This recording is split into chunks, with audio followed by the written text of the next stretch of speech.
Welcome to DAX Machina. Join us as we explore the mysteries of this world. Cryptids, monsters, macabre tales, and horror stories abound. Could they be true? Are monsters real?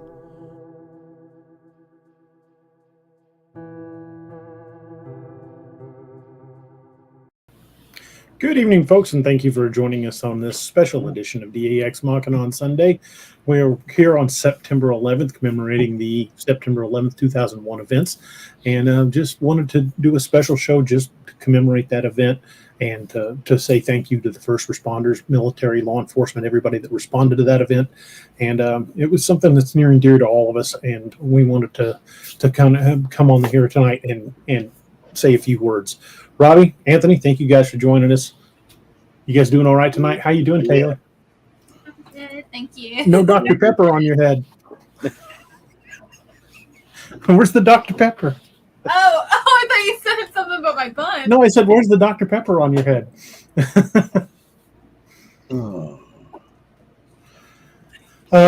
Haven't heard back from Doc. We sent out a message to Doc, but he is on the West Coast, so I don't know that he'll be joining us. William Nighthawk might be joining us, so we'll see about that. But we also one of the things we wanted to announce was that last night after the episode ended, about an hour later, we actually hit 3,000 sub goal. So this is a commemoration and a celebration. So just wanted to come on here, guys. I think I want to start this out. Do you guys remember where you were on September 11th when that happened? Yeah. I exactly remember where I was at. Not existing. Yeah. She wasn't. But Anthony, what were you? I was actually, when I got the news, I was leaving the house and I pulled my son right out of school. He was actually not even in school. He was in daycare. Pulled him out of daycare because nobody knew what was going on. They thought, we were under attack, but we didn't know how big the attack was. So the first thing I did was go to his preschool and grab him. I got him out. My wife at the time when I was married, she left work. We all went back to my house. And then my mom and dad came over. So basically for days, everybody watched it on the news. So I remember that like it was vivid. I mean, it was like yesterday, man. Well, you've got family from New York. You're from New York originally. Yeah, originally. I'm born and raised in Queens. Lost two people in the towers that I knew personally, and my dad, family member, and a good friend. One was FD, and one was a firefighter, and one was New York City cop. Now, my dad's retired. My dad was a cop in New York City. He wasn't there. I mean, he was in Florida. He's retired then, but he still has, connections, But yeah, when you lose somebody like that, man, it hits home. It hits home a lot. So, it does. You don't expect it. So, yeah. Where Robbie, were you guys? you remember where you were at? Yep. I was actually the detective at Liberty Police Department. Was headed on into work. Got in there, and the dispatcher told me that a plane had just hit one of the towers. So we went back in the back, turned the TV on, and as we turned the TV on was when the second plane was hitting. And I'm like, how in the world did they get a video of that? I didn't realize it was the second plane hitting. And then it started coming on. Chief that was there at the time, he came in, and the three of us sat there and watched, just dumbstruck, didn't know what to think or what to do. But we actually had a small airport inside the city limits, so as soon as all that stuff happened and the FAA come in and shut down all air traffic, they sent out over all the NCIC computers and everything to all law enforcement agencies. If you have an airport in your jurisdiction that doesn't have its own police force, send as many or send somebody up there. So I got at about 10 o'clock that morning, I got sent up to our little small airport, which not that anybody would have messed with that little small airport, but it was a hop, skip, and a jump from there to Duke Power to their reactor. So it's kind of one of the things. Oh, probably not, but still something could happen.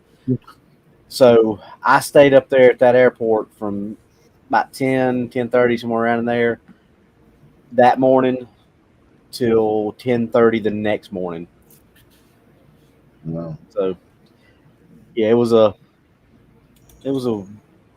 dark day. Yeah, it was. And it hit me twice because I obviously was a police officer and I'm wearing this. And I was a firefighter at the time too, volunteer firefighter at the Easley Fire Department. Yeah, So- George Jennings said he lost all three brothers. What ladder companies were they with, George, in New York? I'm just asking. I'd just like to know what ladder companies they were with.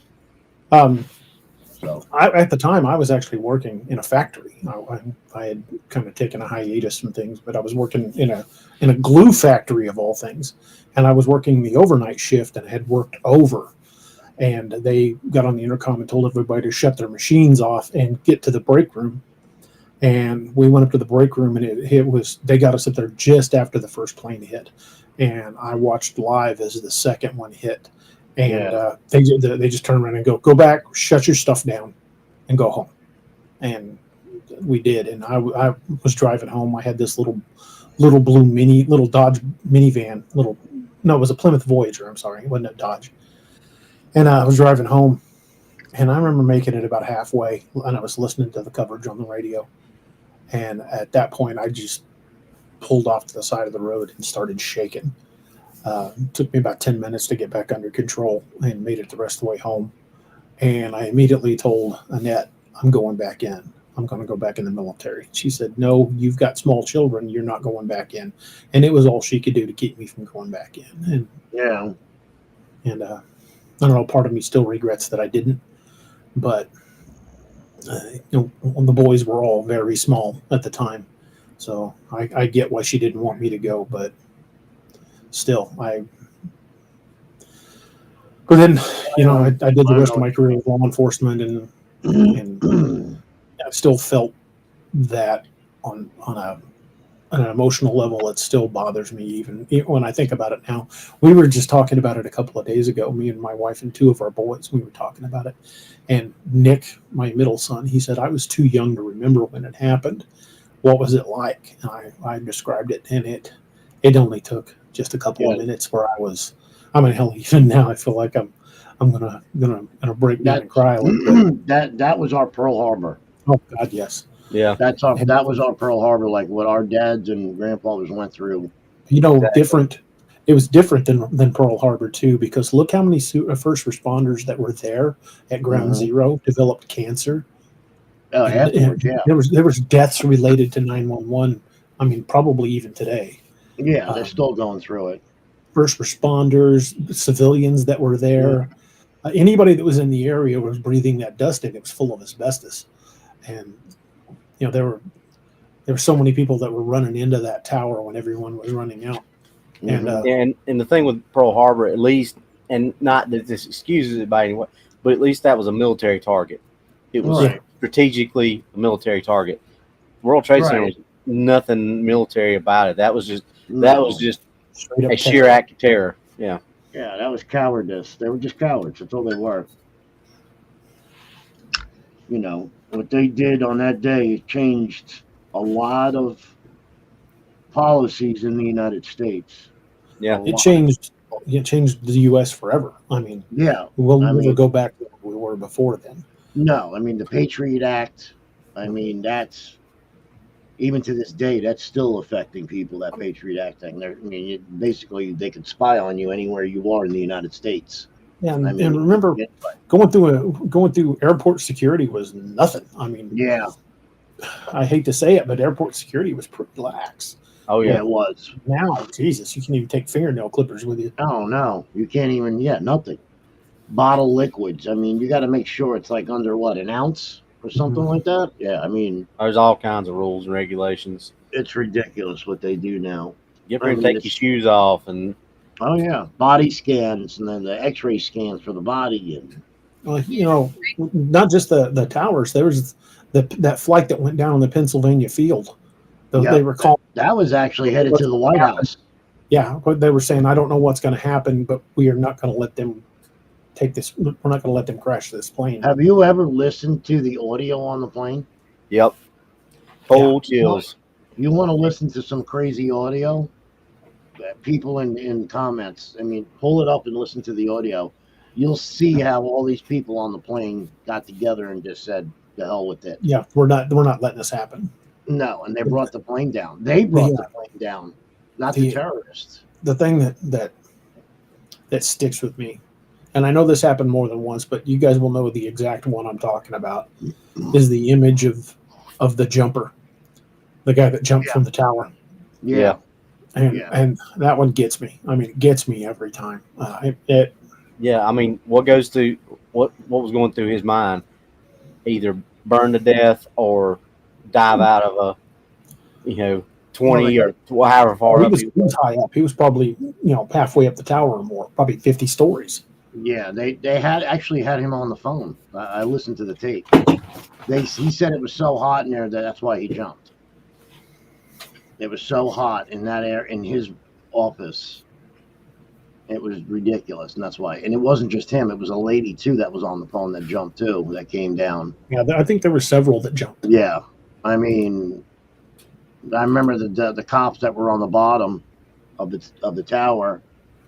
I watched the interview that was uncut, and the guy said that it was just craziness that when they hit the ground, these people. I mean, I watched it. Everybody watched it for days and days and days, hoping to find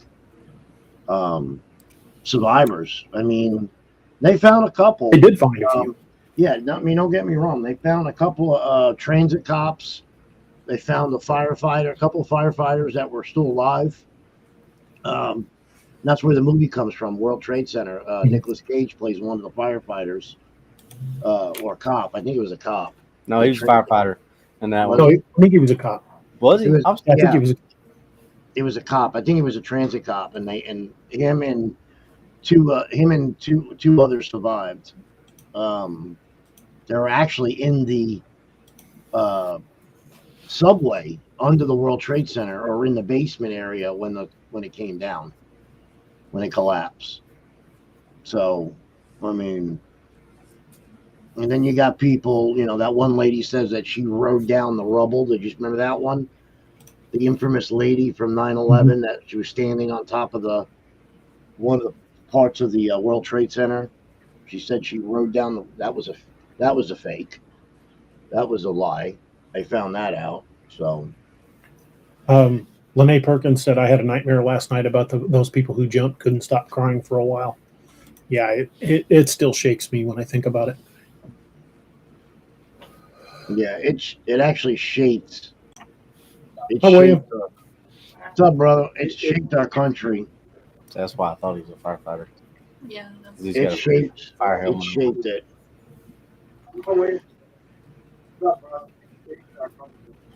Thanks for joining us.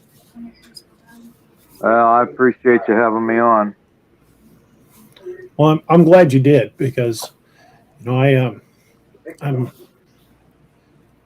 as tragic as September 11th, 2001 was, and it shook this country to the core. I was hoping you'd join, because you being a holy man, I wanted you to offer a prayer for everybody we lost. That'd be fine. Yeah, I remember it well. My wife and I were putting our son on the school bus at the time, and I was getting ready to go into work because at the time I worked at a water plant, which was a government job, and as soon as I got there, we went under complete lockdown because of the event, because the water plant was about 2.5 miles away from the Pentagon. So we're getting backfeed on somebody from the channel. I don't know. I think we're catching a little bit of reverb, like an echo. Well, hold on, I'll step out of the room. Then it's probably the TV. So yeah, all you got to do is mute the TV. His wife may be watching it. I'm going to say thanks to William Bedard for the super chat. Thank you, sir. We really appreciate that. Yeah, thanks, Bob. Is this better? Yeah. Oh yeah, yeah. Okay, good. I'm Yeah. still on the cell phone, but I'm back in the little studio room. Yeah, I remember it well. It was tragic. I did a small memorial thing this morning on my podcast for it, and Anthony, you're right. It is kind of like our Pearl Harbor, but It is. unfortunately,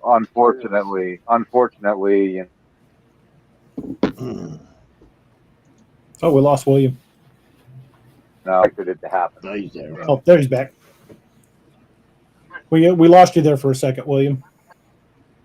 Oh, okay. Well, I was just saying that unfortunately nobody expected it to happen. So No. it was pretty tragic in that manner. So It was such a shock. And as to that date, man, I know in New York City alone, the New York City Police Department stopped like 3 other threats through the years by radicalists already. So you're talking years later. One was actually a van that was packed full of explosives, a car, and then one was biological. And they stopped all 3 of them. I mean, you find out afterwards, but yeah. So they're pretty much you have to wonder. I mean, I said this morning on the podcast that basically, are you the type of person to run towards the gunfire? Are you the type of person to run towards the smoke and fire? Or are you the one to call 911 and turn the other way? And I said that day there was a lot of people running towards the gunfire and the smoke and the flames, and people that stepped up and really were patient. You wouldn't expect some of these people that did it. There were people from the banking industry, restaurant industry, just normal people that just went in. I mean, they lost, what was it, 3 ladder companies? They lost 3 ladder companies from the fire department. Yeah, they lost quite a bit. I mean, I remember watching the aftermath when they were pulling the ladder trucks out, and they were just demolished. I mean, you're talking, big ladder trucks that are used for high rises that are just massive. And these things were just pancakes pulling them out of there. So, I mean, hell, there were firefighters from around the United States that were showing up there 24 hours later, and police that were working in the aftermath. Yeah, my department, my fire department, easily sent a crew up there. Yeah. I mean, that was the biggest turnout of law enforcement and first responders. Anybody, no one's ever, that's the only time we've ever seen it in this country. Yeah. I mean, it was nuts. Right. I mean, the people that were coming from North Carolina, there were firefighters and cops coming from Canada. I mean, it was crazy. Florida, California. They were all over. Search and rescue from counties. But the one thing we have to remember is how this country and everybody. Oh, we lost William again. That lives to basically support our military again. William, you're cutting in and out pretty bad. His signal's bad, man. William, you were cutting out pretty bad there. All right. I'm going to do the best I can. So no problem. I know we don't support the military and support them like we did back then. This country this country was pretty much everybody was together. Everybody had one agenda in mind, and that was it. Now we're divided. We're so divided now in this country. It's ridiculous. That what everybody's going through. Who hates cops? Who hates who hates this politician? Who hates this president? It's like, it's ridiculous already. It really is. Well, I And it think wasn't like that. this is one subject we can all agree that those officers and people that firefighters, even civilians that were running into the tower to try to get people out, that kind of heroism cannot be applauded enough. No. And people seem to forget that that's what officers do on a daily basis. That's what firefighters and EMTs do on a daily basis. That's what our military does. These are the people that run toward the danger instead of away. And because of, and I'm not going to get into politics. I don't want to do that on the show. No. But because of certain atmosphere in this country, people have forgotten that what kind of heroes cops truly are. There are bad apples, and nobody hates a bad cop more than a good cop. Robbie will tell you that just as much as I will. Nobody hates a bad cop worse than a good cop. And it's the press that a few bad apples get that make an entire profession look bad. And they're, for every one that does something that they blow out of proportion or publicize on the media, right? Every one officer that they go after, 100,000 are doing their jobs flawlessly. Yep. Very, very true. That is true. I mean, just the sheer shock. It's like the patriotism. The patriotism in this country was so high. It was crazy. It was just nuts. I mean, now it's like like we said, nowadays, like we talk privately, it's not the same anymore. Yeah. Hate to say it, but it's not.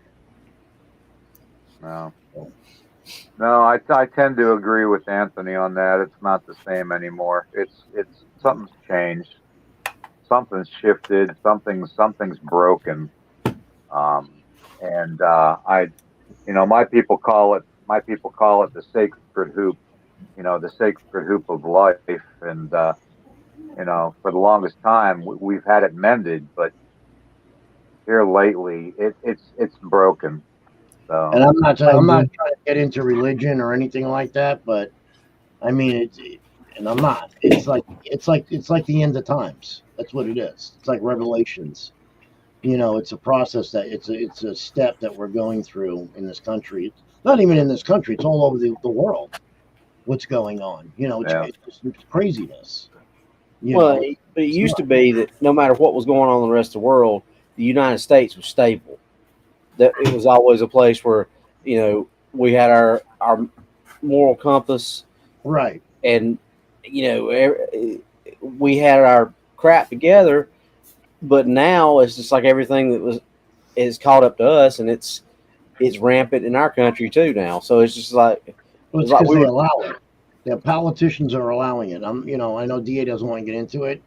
I think me and you and we all feel the same way because of our backgrounds and everything and how we were raised. When you let, and I'm going to try to put this politically correct, when you leave your borders open to anybody that wants to come in, it's not good. My family are immigrants. My family came over from Sicily, so I have a right to talk about this. My family are immigrants, okay? But when you have other countries coming in from Central America that are radicalized as terrorists that can slip in under the darkness and get into this country and set up sleeper cells, that's what everybody was worried about. We're not worried about people coming in here to make a better life for themselves. No, I mean that's what America stands for. We're just worried about them destroying this country. Well, to William, we're all in. Yeah, right. But William knows what I mean. I mean, you guys know what I mean. I mean, well, my family wasn't here back in the 1700s. My family name didn't exist until 1902 when they came into Ellis Island from, Sicily. So I'm third generation. Thing we You have, know. one thing we have to consider. William, you cut out again, brother. Yeah, his signal keeps going out. If you look He's on on the his bottom, phone. I think he's getting. yeah, I know. His signal, it's not him, it's his signal out there. That's all it is. You cut out there, brother. Yeah, William's the only true American. Yeah, I just said one thing we need to remember is just how free our country is, but Right. that freedom comes at a cost. No, it does. And that cost is awful high sometimes, and there's a saying amongst us veterans, some gave all and all gave some. Right. And there's a feeling amongst veterans of a brotherhood, and we just wish that brotherhood of a feeling would extend to the rest of the people that live in this country, and realize just what it means to be patriotic and to be supportive of one another. It doesn't matter what color your skin is, No. what sexual preference you have, No. what religion you are. It doesn't matter. If you take the oath of this country or you're born here, you are an American. Right. And as such, you should hold your head high. Now, Native Americans, the only ones that have a right to bitch and moan and groan about this country is the Native people. Is like I said this morning on my podcast, the Shoshone, the Arapaho, the Lakota, the Cherokee, the Seminole, the Choctaw, the Oneida, all of us are the ones that have a right to bitch about this country, and what's going on, because of the past, Right. but we need to look for the future. We can't look back at the past and expect a future to be good.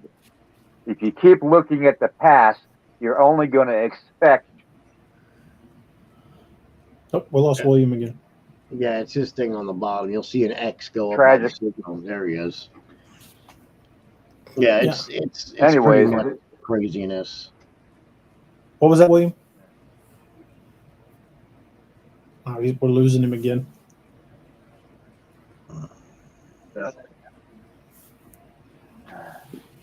If we keep looking at the past, we're going to lose the future. I agree. Yeah. No, we should learn from the past, but not dwell on it. Exactly. That is 100% correct. There's the old saying that those who don't learn from the past are doomed to repeat it. But the corollary to that is those of us that have learned from the past are doomed to set by exasperated while other people repeat it. Right. I mean, that's how it is. I mean, it's like it's like they always say, you're never gonna get rid of the radicalized Islamics. It's never gonna happen. I hate to tell you, it's not just them. I mean, there are people that want this country destroyed. There are people that hate everything this country stands for, and the thing is those of us that were both in law enforcement and those of us who were in the military, we took an oath to defend this country, be it a city at a time, a county at a time, a state at a time, or the entire country. And to me, that oath doesn't expire, even if I'm not in the military anymore. From all threats, both foreign and domestic. Mm-hmm. My oath never expires. Yeah, when you swear in, that's what you swear in with. So, I mean, when you take that oath, it doesn't say until such and such date. No. It affected a lot of people this day. A lot of people.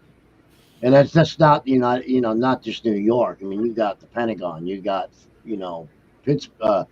Pennsylvania. I mean, there are tons and tons of people that worked in the financial district in the towers alone that were from other countries, other states from around the United States. I think, what was it? Germany and Japan lost a lot of people when they were in the towers. I mean, in the financial area. There was a financial center. There were people Yeah. from all over the world in that tower. Yeah, and the best is that CIA headquarters was there in Tower 1, and the FBI headquarters for the Joint Task Force for New York City were there. That's the crazy part. You know, I mean, there was so many other entities that had that space in the towers that, you know, everybody just think it was just financial. No, it wasn't. There was law enforcement there too, and government officials that were there. You know, I mean, when they hit the Pentagon, yeah, I knew. So I was like, okay, it's on. It's on. I knew right within a month. I knew we were going to be rolling out. I knew everything was going to start kicking up. You know, everybody predicted it. So, I mean, that was what. I mean, hell, we didn't kill Bin Laden until how many years later? It was quite a few years later, Yeah. as well. Obama was in office. Yeah, 10 years later. But you know, there are lessons to be taken from that. That in the days following 9/11, when this country seemed to be united, we were supporting our military. We were supporting each other. We were supporting law enforcement and first responders. I think as a people, we need to get back to that.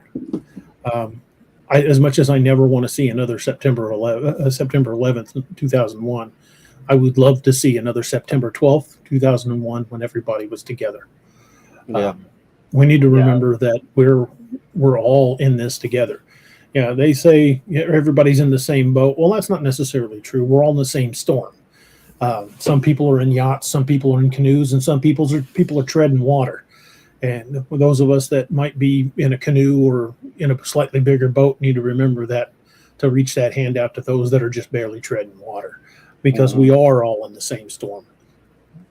Yeah, and I hate to say it, it's gonna, for this country to get back to where it was, it's gonna take something like that again to happen, to where everybody pulls together and actually realizes the stupid differences that we have with each other. No, you know, color, religion, all that stupid. That's why I don't get into politics, because No, you know, I don't it's dumb. want something as petty as politics to come between me and people I know, people I care about. Right. Because I've got family members that are on the opposite side of the political spectrum from me. I mean, and that doesn't make me hate them, because they're my family. No. We just don't agree politically, and we don't have to. That's why it's called a secret ballot. You vote your conscience, and you keep it to yourself. You don't need to be arguing politics with everybody you know. I know friendships that were people that had friends for years that suddenly can't stand each other over politics. I know, you know, we're being divided on among political and monetary lines, and even by race and or gender. We need to stop letting the world divide us, because we are much stronger together. I've met some amazing people on this journey, people that I now consider family. If it hadn't been for the books and this podcast, I would never have met Robbie. I wouldn't have met Anthony. I wouldn't have met William Nighthawk. I wouldn't have met Doc. There's so many people I wouldn't have met if it hadn't been for the books. These are people that I now consider family, and I am so blessed to have met these people from such a wide variety of life. I mean, Anthony grew up in New York and lives in Florida, and I'm in the heartland of Missouri. We never would have crossed paths had it not been for just this. Not even Robbie. Robbie's in South. Right. I mean, look where he is. You know. Williams in Virginia. I mean, we're in disparate parts of the country. Doc's out in Colorado. But you know, we've forged our own family over this, and I think if we all look at things that we have in common instead of what we have that are differences, we'll find that there's a lot more in common than we want to believe. And that's the same in the cryptid community. There's so much infighting in the cryptid community, but we're all trying to prove the existence of same things. We're all trying to find out the secrets behind cryptids. And if we could put away the things that we don't share and focus on the things that we do, this community will get a lot closer. And that's why our show is open to pretty much, anyone with an experience. We don't judge. We don't care what the experience was. We look for the commonalities. We look for behaviors that can teach us things about cryptids. We look for, common elements of the sightings. These are the things that we need to study and the things we need to learn from, and those are the things that will ultimately bring us the truth in this field. And it's just a microcosm compared to what the rest of the country is, but it's the same. I mean, we all need to focus on what we have in common, not what keeps us apart. You could see the difference even with, not with just the cryptid community, with our country alone. Look at your son, how he was raised, DA. Look at Robbie's daughter. That's the next generation. That's our future right there. Look at Robbie's son. He's serving in the Army. My son's serving in the Army. There's plenty of other people out there, other families or other kids, when I call you guys kids, because you are, that don't even want to be bothered with none of that. They just want to live their life and that's it. I don't want to be bothered with that. I'm sure Robbie didn't tell his son, you're going into the Army. I didn't say that to my son. He just did it one day, and I was like, huh? It's the same, it's all in how you raise your children, Right. Morally, and I'm going to say it, morally, religion, everything. You're going to have that. Ethically. Right. You got to have that. You can be an ethical person without religion, but you can't be a religious person without ethics. Right.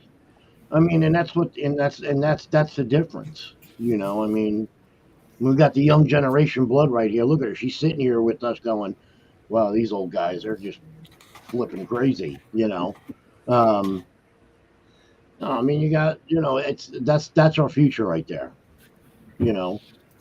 That's our, presidents or Congress people or a congresswoman or mayors or whatever. That's our next generation that's going to take over this country.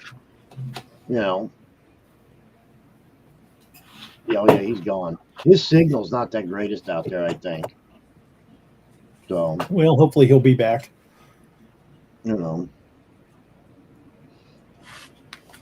It's not the greatest. Werewolf 5674 has a good point. He says religion and politics are on everything. If we can't calmly discuss it and debate it, just like cryptid subjects, then we'll never come to any conclusions and never be able to work it out. Yeah, right. Unfortunately, there's some people you just can't discuss things with rationally. You can't reason with them. They're not even.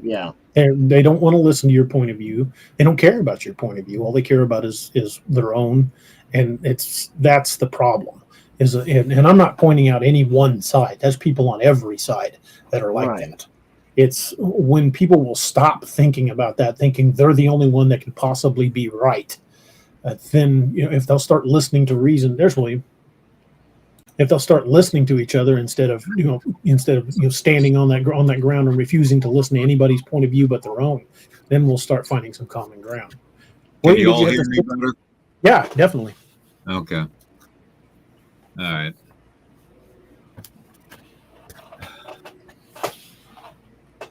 Sorry, I had to get off the cell phone. I don't think it was doing any good. So you were kind of fading in and out quite a bit. My son, Robbie's son, your son's DA, even his daughter. I don't wish these kids what they have to go through this time and this day and era. I really don't. It's not the same like when we grow up. I mean, they got it worse than when we do. These kids. Oh, I agree.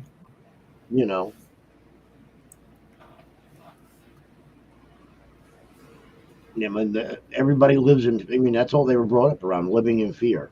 Mm-hmm. We didn't have that. We could go out and stay out in the middle of the street or down the road and stay out till 11, 12 o'clock at night and not worry about anybody, snatching us up or anything like that, or, Or the summertime, I would get out of bed, eat breakfast, tell my mom I was going to be gone for a while, exactly. get on my bike, and not be back until sundown. Well, I mean, Right. just think about the Adam Walsh situation and how that shocked everyone because Yeah. that stuff just didn't happen. So when that happened, No. everybody was like, somebody stole Bro, that kid. there was Now, no mass shoot. There was no school shootings when I was growing up. I used to take when I lived in South Florida, the shotgun would be behind us in the pickup truck. I had a gun rack in my pickup. I mean, Right, we'd there go was a dove deer hunting rifle right or a after shot school. Right. both in that Oh, gun rack constantly. my senior Right? year of high school, you could walk through the parking lot, and it was like every other vehicle was a truck, Right. and every one of those trucks had a shotgun in the shotgun rack or a rifle. Nowadays, if you do this in school with your finger, the FBI is knocking on your door. It's like, come on, it's like, I'd be interested in what the younger generation has to think about this conversation. She was just about to say something. I think I was the school I went to is a little country area. They've only got an elementary school and middle school now. It's more homely. So I think after elementary school it kind of went away, but I think I was lucky enough to experience the last little bit of that safety and like leisurely life in elementary school of not focusing so much on that, because I don't remember ever like going over active shooter drills and talking about that stuff every month when I was in elementary school. Like one kid for show and tell one day brought a blow dart, like a long traditional blow dart gun to school, and we got to shoot it outside. Right. And then I've got one of those in my closet. Yeah, at my old elementary school before we transferred to the new fancy one, there was a big old hole in the fence out in our recess area, and if a kid disappeared during recess, they probably just went to the convenience store, went home, and the teachers didn't care. Like we'd climb up onto the recess equipment all the way up onto the roof. I got up onto the roof one time and jumped down. Hell, that's called skipping. I think we've all done that. Teachers would have is you need to roll when you jump down, or if you hurt yourself, rub some dirt in it. I can't say nothing. We did the same kind of. Yeah. I mean, that too. It was a little calm, but then when I was in ninth grade in junior high, the teacher still let us chew tobacco. As a ninth grader, I would sit out there and chew tobacco before shop class. Yeah. My elementary. We had sections. We had sections of smoking sections where you could smoke outside of the school right there when you went out. My third grade lunch. teacher sharpened our pencils with pocket knife, but so we got to middle school, that was taboo. I carried a pocket knife all through high school. Yeah, I did too. Yeah, me too. What you guys go through now, what you guys are growing up with, it's like my son, his high school was the high school that Nicholas Cruz shot up. That was in Parkland. My son graduated. Well, actually, he was there. I'm sorry. He was there because I got the phone call when the school shooting took place. So, I mean, that's, as a father, you don't want to hear that. Yeah. You don't want to go through that and get that phone call. By the way, there's an active shooter in the school, and I'm right away. Well, there weren't no school resource officers in the schools when we. No. Melissa Lester's got a good point. She says, I remember when my hunter safety course was taught in middle school. I remember the hunter safety course. Yeah, we had a game warden come in, brought a bunch of shotguns. We went out there and did skeet shooting on the football field. Yeah, I mean, it's not the same anymore. I mean, what these kids have to endure and go through in schools alone. I remember getting up every morning and do the Pledge of Allegiance to the flag. I remember that. Now they don't even do it anymore, I think. We do. I remember in high school we did.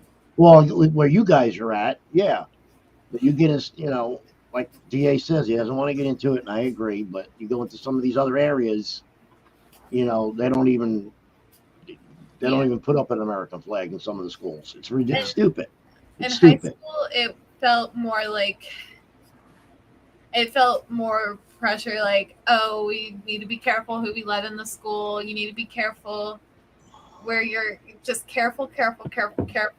And it felt like it was just our last few years as being kids was It's all pressurized. You're all terrifying. pressured. Well, Yeah, you're it pressured. felt like they were trying to scare us to be Yeah. careful. and I was an SRO at the school she graduated at. And that was the high school that I graduated from as a high school student, and just the dynamic of how different it was from when I was an SRO there versus when I graduated there. Like for lunch, my senior year, we would go to a little cafe Yep. uptown called Garen's and eat lunch, and we come walking back one day. Coach Woody, our assistant principal, he's standing there with his hands on his hips as we come walking up. He said, "Where you boys been? Garen's?" What? Yeah, coach. He goes, "Well, you better bring me something back next time." Exactly. That's how we used to get it. Same Yeah. thing. Yeah. But now We can't You leave got- the building. they can't leave the building. It's like, It's ridiculous, man. And We'll what get these suspended if we kids do. are living. Yeah, you guys live in fear, and that's not the way to. You shouldn't have to go through that. It's what me, your dad, William, and DA have gone through. We paid the price. You don't have to pay the price. That's why we did what we did, and do what we do. So you guys, our next generation, don't have to deal with it, and you guys are right now. You guys are taking the brunt of it all. Yeah. They're just slamming you with ideas and social and everything, social media, and you got to do it this. If you don't do it this way, you're not part of the group. It's a lot of pressure on you guys. I understand that. They expect us to have it figured out what we want to do by freshman year so we can calculate the rest of our time in high school to accomplish that goal. But I think my what I wanted to do still is changing, has changed every single year I was in high school. Freshman Hell, it year, changed. I wanted to be a veterinarian. Sophomore Right. year, I was not entirely sure, but I was like, maybe I'll be a veterinarian. Maybe I'll just be a nurse. I don't know. And It's like DA and me and your dad. How many jobs did you guys do before law enforcement? Quite a few. a And lot. we're much older than you, and you're still, even William, you're still going through and changing and doing different things. By the time I was her age, I was already bouncing in nightclubs. Right. So I did that for a bit. Yeah, no one's. Did Yeah, I? you're not going to make up your mind, honey. Yeah, I mean, when you find something that's a niche that you like getting up every morning and doing and coming home and not being stressed out, that's the job you need to do. I still Yeah. ain't found that. Yeah, Right. you need to enjoy life at the same Exactly. time as Right. earning a living, and you can combine the both. You have the ability to combine the both. And I try to teach that as much as possible when I talk on podcasts. It's just a way of visualizing your life in a happy kind of a state with a lot of light and a lot of love, and successful at your career and Yeah. enjoying it. Living life to the fullest. Taking the time that you have off just to get away from everything for a while too is a good thing to do. I mean, But, like you like to draw. She loves to draw, this kid. If that's what you love to do and that gives you pleasure in it, and then that's what you need to pursue. Yeah, Don't people do- need to remember we work to live. We don't live to work. Right. Exactly. You have a talent, use it. That's the whole thing. I can draw too, and I never used it. My Use senior it. year, I think I had decided elementary school art teacher. I love kids, and my art style is more cartoonish, anyways. Hmm. But even then, I'm still not entirely sure. I haven't even right now. I'm trying to go to school for graphic design, not for elementary school education. Right. You might not like it. You don't know until you get there and start really getting into it. You don't Thing know. is, I also have a temper, so I don't know if I could deal with entitled parents. Well, I know. I agree with you on that one. So I can barely deal with retail customers. If I pick up the phone and I'm instantly Right. being screamed at, I'm hanging up. yeah, I'm not good My customer manager service knows that and material. everything. I'm like, if I pick up the phone and they scream at me, I'm hanging up. And he's like, well, you're not supposed to do that. I'm like I don't get paid enough to listen Exactly. Yeah. To it. And he's like, I'm not, fair enough. no. I'm not customer service material either. I'm sorry. You're not gonna catch me in a Walmart going, "Hey, have a nice day. Come on in now." That ain't gonna happen. So one of my head cashiers yelled at me for not smiling at a customer when I was having immense back pain from carrying things that were too heavy for me at that job, because none of the big strong guys would come and load up these items into these people's cars, and then when I walk out, they don't want me to help. yeah, it's like I said before, and DA said, it's called ethics and morals. That's why everything they think certain things should be entitled to them. They shouldn't work hard. Yeah, but going back to our topic, I definitely think that in a way my generation is growing up faster because of all the things like that have been happening, like school shootings. We're having to have the real world pushed at us a bit faster so we can be prepared for these things. So by the time I was in my sophomore year, by my end of my sophomore year, when I had my first job and I was making money for myself and learning about all these things, I felt like I was just, everything else in school breezed by, and I was just ready to be out and just work full time and make money. You were burnt out. You were already burnt out. I know. Burnt out. That's what my son said to me when he was in high school. The same thing. And especially being a girl in modern day, I grew up a lot faster because gotta know what side of the road to walk on, who to avoid, how to read people, how to know and like even rejecting somebody because you don't like them is going to end poorly for me. Yeah. Well, I know. You guys are dealing with a lot in this generation, which you are. You really are. Yeah, it's a very weird, it's a very bad world to be in right now. If it's called the 98th percentile, is the way I look at it. It should have never gotten that high, but it is. And it's scary. And I know he worries about it all the time, but like being a girl right now in this world is... It's okay. I don't worry too much. The world is far more dangerous now than it was even 15, 20 years ago. It's a commonplace to hear tragic things in the news anymore. It's a statistic anymore. I hear in Springfield, when I first moved to Springfield, if there was a shooting in town, it was front page news for days. And now it's just so commonplace, it doesn't even make the lead. Yeah. They're drive-by shootings. We've become so numb to stuff. Like it's like we was talking about Adam Walsh earlier. Back when that happened, the entire country was just like in shock. It didn't matter where you were from. It was like you stopped, and it was like everybody was like watching their kids and making sure, But now parents will just walk off, leave their kids, just hoping somebody will grab them because they don't want to be with them. Well, guys, I hate to cut this short, but I do have to get going. But thanks for having me on. Hey, thank you for coming on. Yeah, man. Before you go, would you give a blessing for those we lost and sure. Hopefully for reconciliation in this country? Everybody can bow their head. Tukashila, Wankantonka, Shitana Happy Lakoti Oyate Tukashila. Tukashila, I ask that you bless this country and bless these people, Lord. Let them come together as one nation. Mitakuya Yasin, we are all related. Let them remember that no matter what the color of our skin, no matter what country we come from, as long as we live here together in harmony and in peace, and we look out for one another. Tukashila, Wankantonka, I pray. Oh. Everybody took their hat off. I thought I was the only one. No, I took mine off too. Mine too. I just want to let everybody know one last thing before I go.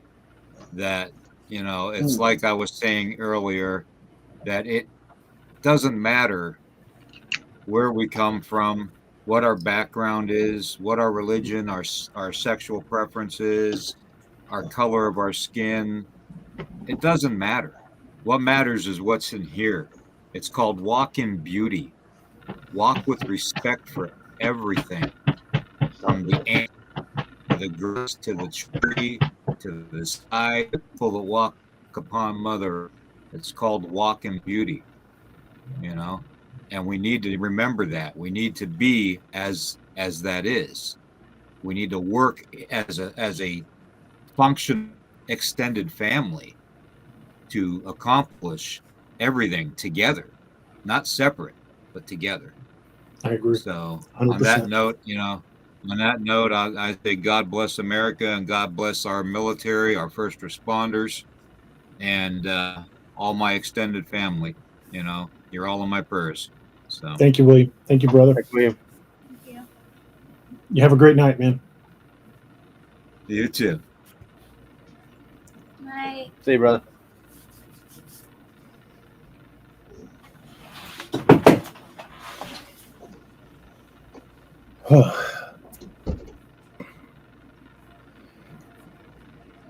We lose Anthony?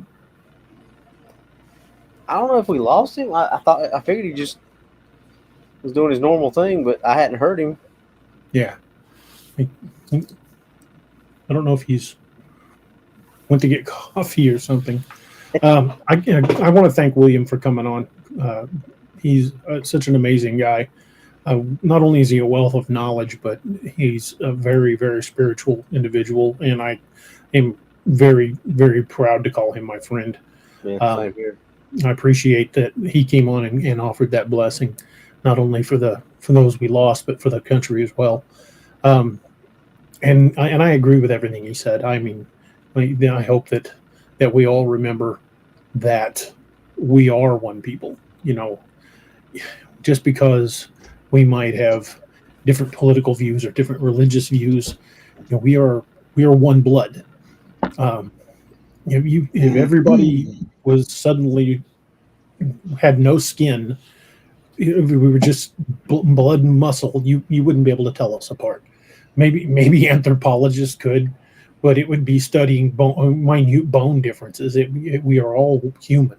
We are all one people. And we need to remember that in this country, that we are one people, and forget about the petty differences and forget about the things that keep us apart and concentrate on the things that we have in common. And that is a sentiment I really wanted to share tonight on this anniversary of 9/11. And it's as true now as it was then. We need to remember that we need to be rallied together and stand strong against those that do us harm. In some cases, it's almost more important right now. Right. We're in far worse shape now than we were then. I agree. Oh yeah. This country is so divided, and you know, that almost seems like it's by design. And I've said that about the cryptid world too, that it seems like somebody deliberately keeps stirring crap up. Oh yeah. But you know, you got to ask yourself, whether it's in the cryptid community or in the greater community of the U.S., just who stands to gain by keeping us separated? You want me to answer that? No. I think everybody knows the answer. I'll answer it if you want me to. Just say go for it, but no. No. I think everybody, if they stopped and thought about it, they would all understand that there is one small group of people that benefit from keeping us apart. Mm-hmm. Because united, nothing can stop us. No, and that's what they were afraid of. Yeah. You know, they don't want us to be united. No. You know, what happened at the Capitol that day when everybody showed up at the Capitol and, you know, they stormed the Capitol, that's never happened in U.S. history. No. You know, and that they got an eye-opener about that. They were like, okay, you know, these people are pretty much fed up and pissed off. So enough's enough. You know, and that's where everybody is right now. You know, everybody's so divided, like you said, it's ridiculous. And Coral Ayun says, DA, it's not just the U.S., it seems the worldwide. I agree. I think, you know, there's a reason. You know, they don't want us to wake up and realize that united we are stronger than anything they can throw at us. The government was designed to be of the people for the people, but it's not that anymore. Yeah, and I don't care which political party, which political affiliate group you're part of. The government hasn't represented us in forever. What they don't want you realizing is the Constitution was written, just like it says, for the people, or by the people, for the people. It was meant to protect the people from the government. It was actually written by common folk like us. Mm-hmm. They weren't politicians then. They weren't. These were common folk that had farmland, that had, that did everything that you would want to have in this country, and that's who wrote the Constitution. That's who gave us the second. They gave us the Second Amendment. They gave us the First Amendment. They gave us all those amendments because they knew the future. They weren't stupid men. They knew exactly what was going to happen. Wanted to be a time where we were not represented in the government again. Exactly. And that's why the Constitution was framed the way it was. We're not a democracy. We're a constitutional republic. Right. And it needs to be kept that way, because if it was a democracy, if 25 people outvoted you and said they want your house, you got no say in it. That's how democracy works. The greater number of people gets their way. It's not supposed to be that way. The people that make up the city of, say, Chicago, for example, should not dictate how I live in the rural part of Missouri. No. It's the Constitution was not designed that way, and that's the way it needs to be. We're a constitutional republic, and we need to keep it that way. But again, I'm kind of getting on a soapbox here. I don't want to get off on that. This is about those we lost and those we should be supporting. And I want to get that focus back on that. We lost too much of this country that day.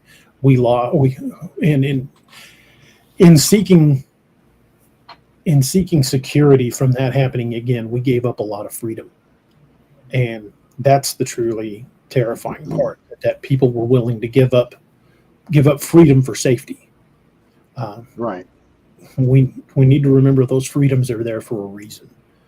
Because once you start giving them up, that's a slippery slope.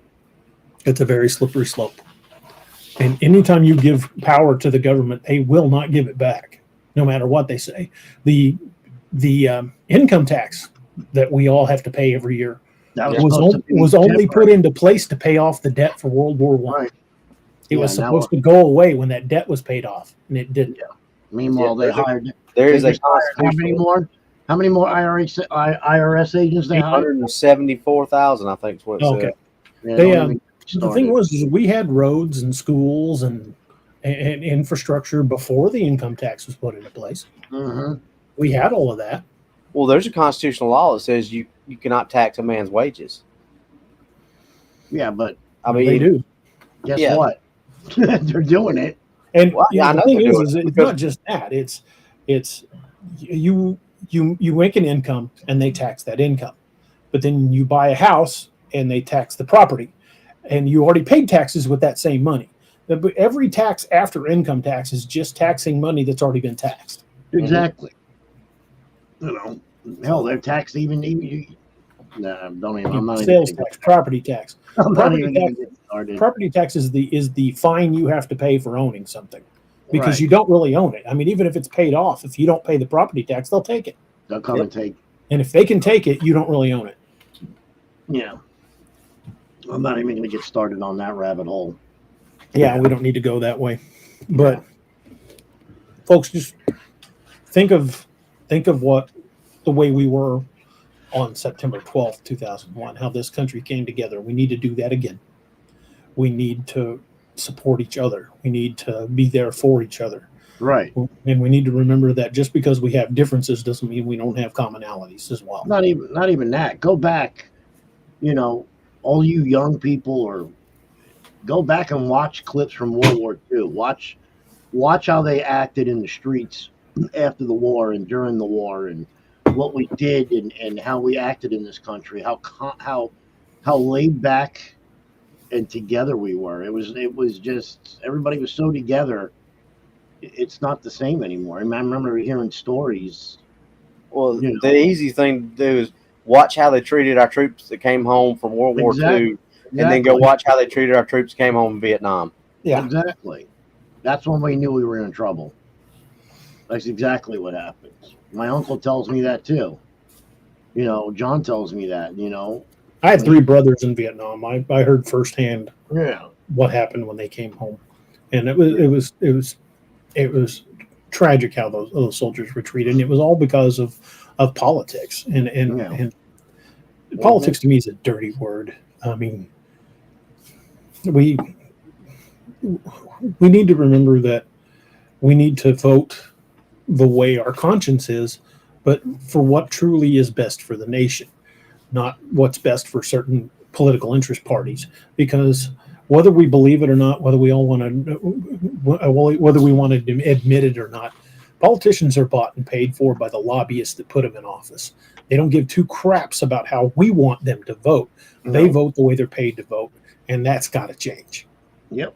The government needs to be made up by the people, and remember that we, the people, are the reason they're there. They're not there to get rich. They're not there to represent special interest groups.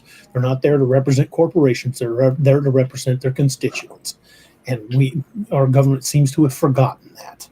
Yep. And that's look on every what side. happened. Look what happened with the pandemic. Come on. I mean, the point taken right there.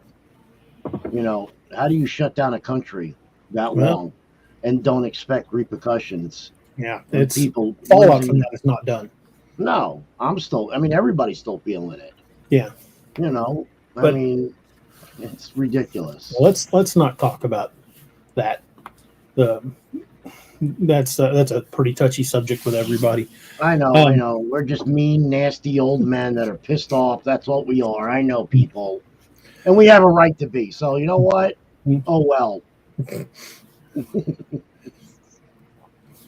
But let's bring this back to the focus. It was George says he was born. I'm sorry. George says he was born 14 years after World War II ended. When it went in 44 or 45. It ended in 42. Well, no, ended in 40. No, wait a minute. I'm sorry. Yes, it ended in 44, but I think it wasn't officially ever because VE Day was before VJ Day. Mm-hmm. So I think it carried over into 45. How old is George then? George Jennings, if it's 14 years after World War II, he would be what now? I mean, he'd been born in 58. I think I'm 22 years older than me. So he'd be 74. Okay. Yeah, okay. Yeah. So, again, forget the politics, forget the animosity, forget the things that keep us apart and concentrate on the things that unite us. Because we are one people, one nation. And I think it's time that folks remembered that. Let's, again, as William prayed for it, everybody, no matter, if you believe in a higher power, or even if you don't, remember that. If you're a praying person, say a prayer for this country, that the wounds that have hurt this country so deeply can be healed, and this country can come together again, because we need that. We need that September 12th, 2001 feeling again. We need to be one people again, and unfortunately, we're not. And I'm not sure what it's going to take to fix that. But we came into this wanting to remember the people that we lost on September 11, 2001, and to express our gratitude to all the first responders, military, law enforcement, firefighters, EMS, civilians, everybody that ran toward those towers when they were coming down. The lives that were lost because of responding, the lives that were lost for years afterwards, even today, all the people that developed cancer from everything that was in the air. Right. They said you could. I remember them saying you could see the dust cloud from orbit. Oh yeah. It was crazy, man. It trailed out hundreds of miles out over the Atlantic. Not even the dust cloud, the amount of debris and dust that was on the street was so deep that some areas you couldn't even walk through.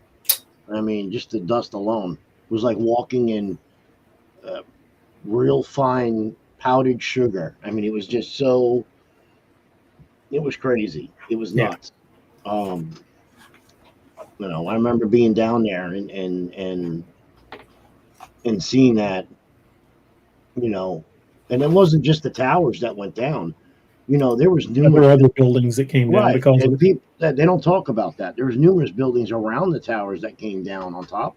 Besides that, and that was the whole thing. It just didn't affect the towers. It affected, other buildings and businesses, lives. Even to this day. Even to this day. So. Because, like, I could say, even as somebody who's born 2 years after, growing up, hearing about it and everything, and seeing videos, and listening to people's stories, like my orchestra teacher talking. Excuse me, sawdust. Like hearing my orchestra teacher talk about her being locked down during 9/11 when we were doing our lockdown drills. Mm-hmm. And then 2018 rolls around and my brother gets deployed and his day to fly out, or like he goes to basic training and his day to fly out is September 11th. Right. And it's his first time ever on a plane and he's going to be by himself. I was terrified. It was a long drawn out war. And it wasn't just in one country, it was in two countries. Yeah. And this was in 2018, so well after, like 7 years after 9/11. Yeah. Him being on a plane on that day when I wasn't even alive when it happened, it terrified me. Yeah, that's you got to understand. Even they've done other attacks on 9/11. Not even, years later on 9/11. Years later, they've done it. Look at Benghazi.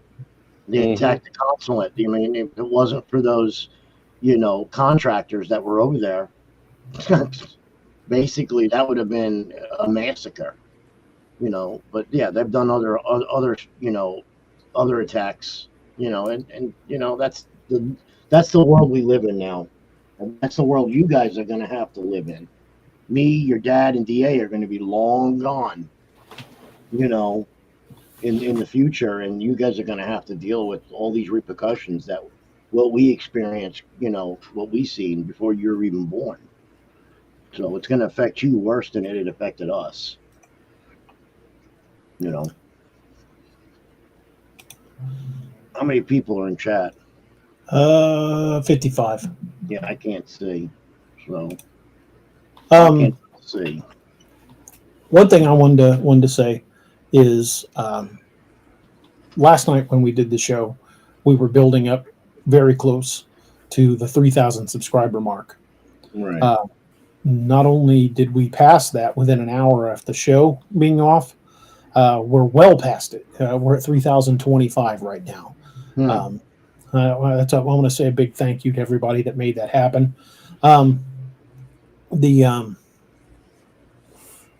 We were planning on doing giveaways when we broke the 3,000, and I'm probably going to save that for Wednesday night when we've got more people that are here for the normal show, because this was an unannounced show and we don't have near the people that we had in the audience last night, and I want to give more people a chance to get in on the giveaways. So we will do the 3,000 giveaway on the Wednesday night. I want to thank everybody that tuned in tonight. I want to thank William for joining us. This wasn't planned to be a lengthy show. I think we've accomplished what we set out to do, which was to commemorate this horrific event in our nation's history, and to remember the people we lost, and to thank those that sacrificed themselves and ran toward the danger when everybody else was running away. Robbie, Anthony, and I all talked about where we were when this happened. And I think I can speak for both of them when I say it affected us very profoundly. It still affects us to this day. I mean, I can't really even talk about it with my kids without tearing up. Right. So it was a traumatic event, and it was our generation's Pearl Harbor.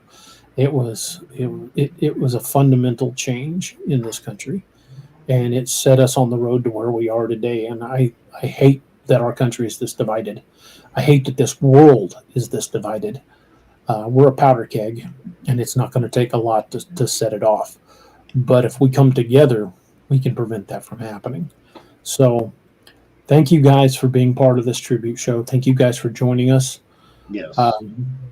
If you're a praying person, remember in your prayers tonight for not only just for those who we lost, but who we continue to lose in the aftermath of 9/11. And I'm not just talking the people that developed cancer from the stuff in the air. I'm talking about the soldiers who were involved in the Iraq and Afghanistan battles, the people that were lost here at home, the lives we've lost in law enforcement.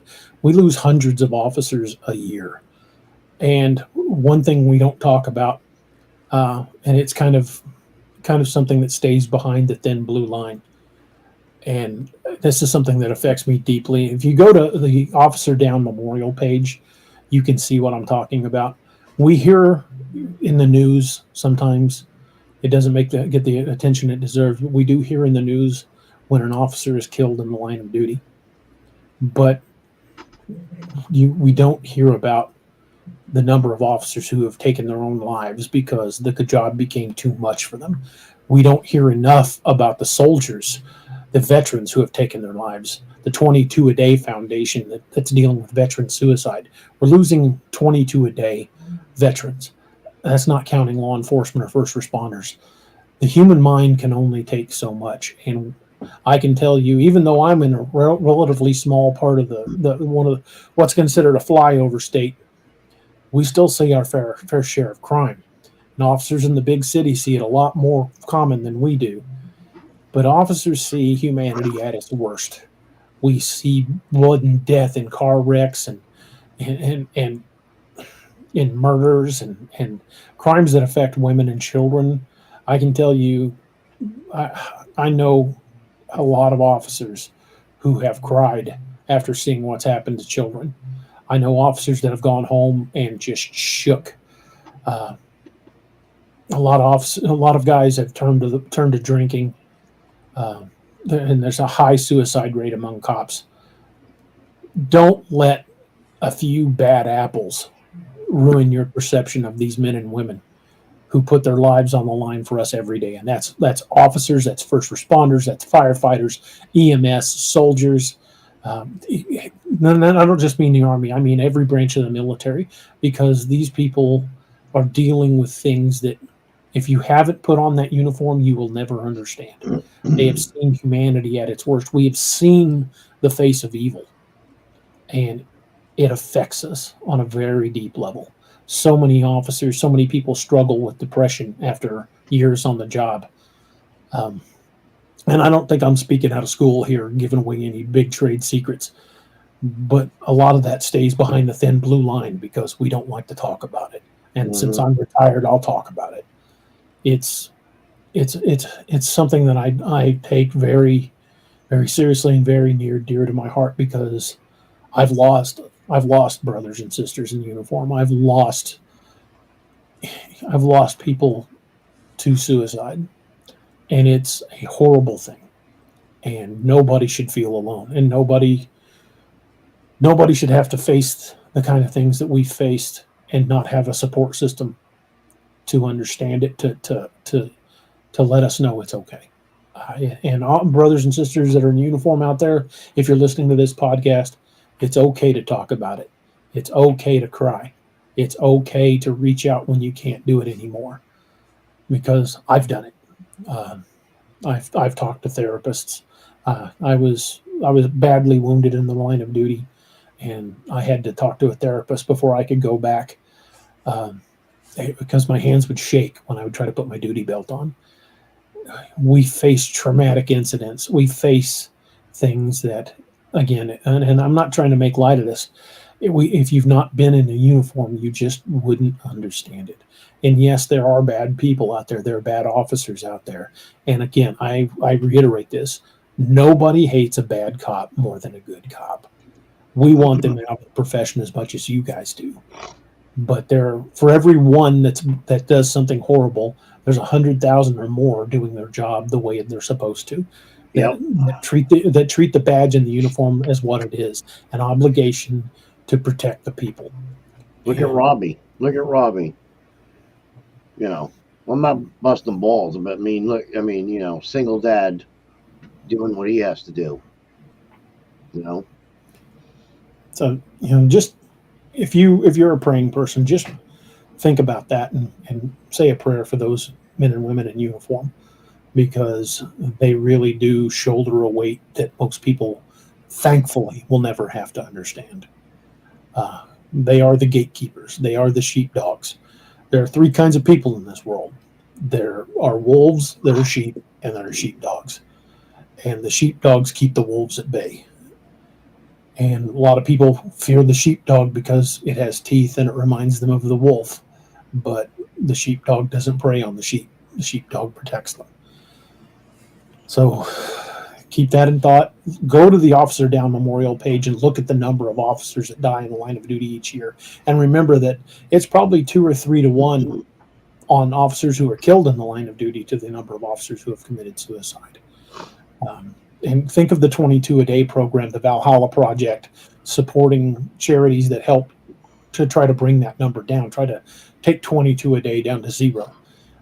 Those veterans charities that'll support these veterans that have seen too much, that have seen things that they just can't deal with, because it does horrible things to a person to have to look that kind of evil in the face and be the one that says you will not cross this line. So, my thank you is out to everybody in uniform. Robbie, thank you for still holding the line. I held it as long as I could, as long as my back could take it. And if it weren't for my back, I would still be doing it, because it takes a special kind of crazy to do that for a living. And I'm not faulting anybody that can't, because it's not just something that you can pick somebody at random, give them a uniform and a gun and a badge and send them out there, because not everybody can do it. It's a different mindset. It's a totally different mindset. So again, we'll do the celebration for the 3,000 subs on Wednesday night. Hope you guys will join us on Wednesday night when we're going to be talking about our favorite cryptids and talking about our favorite encounters. And again, if you're the kind of person that says your prayers at night, think of guys like Robbie who are still holding the line. Think about the men and women in uniform that are out there in all ranks and all branches of the military, and in all different types of first responders, EMS, corrections, law enforcement, firefighters. Think of people in the medical field. Keep them in your prayers, because they face what the rest of society doesn't even suspect is out there. Check out the ODMP Officer Down Memorial page. Check out the 22 a day project, the Valhalla Project, because these are great charities that you can give back. The Officer Down Memorial page is one of my favorite charities, because the funds from the Officer Down Memorial page goes to putting the children of officers who have died in the line of duty through college. It's a fantastic charity. If you haven't checked it out, I hope you would. Again, thank you guys. Thank you guys for being with us for this very, very emotional event for us tonight. Thank you for thinking of the men and women in uniform. Anthony, Robbie, thank you guys. Thank William for being part of it. You guys got anything you guys want to say before we go? No, I'm good, man. I think you and Robbie know how I feel. You got that taste earlier. So I'm not going to project it on the show right now. All right. Maybe after the show I will, because yeah, I got a couple of things to go talk to you guys about after the show. All right. Well, again, thank you, folks. Thank you guys for joining us. I hope you guys will join us on Wednesday night. Again, the show is going to be about our favorite cryptids, our favorite cryptid encounters, and it should be a good conversation. And again, thank you guys for being with us tonight. Thank you guys for helping us hit that 3,000 mark, and we've already shattered it. We're well above it, and hope you guys will join us and check out all of my books on daroberts.net, and just appreciate each and every one of you. Thank you guys for being part of this journey. Stories are journeys that we take together, and I feel blessed that each and every one of you have chosen to take that journey with us. So I hope you guys have a wonderful night and enjoy the rest of this Sunday evening, and we'll see you guys on Wednesday night. Good night, Everyone. Night. All right. Thank you for joining us. Catch us again Wednesdays and Saturdays on DAX Machina. A special thanks to all our channel members and Patreon supporters. Please make sure to like, share, and subscribe.